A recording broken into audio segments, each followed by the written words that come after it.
Our collective tarot card for 2023 is the Chariot. We know this because we add 2 plus 0 plus 2 plus 3 equals 7. That's the card of the Chariot in the tarot. In a traditional interpretation, the Chariot card is about having a choice. The sphinxes that we see are pulling in 2 different directions, and the charioteer has to make a choice about which direction he's going to go into. It's a card of duality that asks us to move forward with the determination behind the decision that we've made. In Soul Tarot, this card is about not only making a choice, but being in a position where we have outgrown something, where we have to leave something behind and kind of shed the shell that we've been in for so long, but we've outgrown.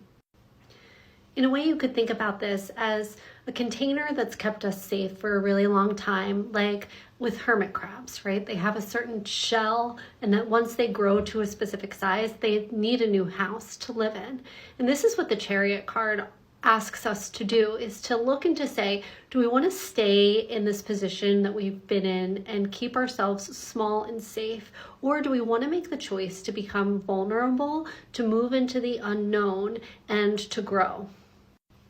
There's a connection between the Chariot and the Tower. And the difference is that the Tower is not by choice. It's something external that happens that forces us out of our comfort zone and kind of flails us into the unknown.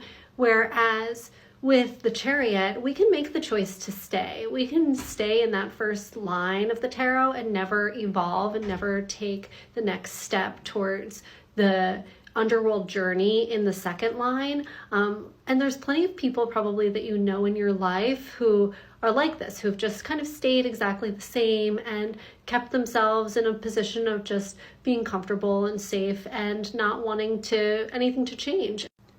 But when we do make the choice to evolve, to grow, and to make ourselves vulnerable in the process, there can be a real grief that comes from that, because perhaps whatever was containing us, that placenta, that shell, that home, that safety net, was something that really served us very well for a long time, and there can be a sense of grief in leaving that behind.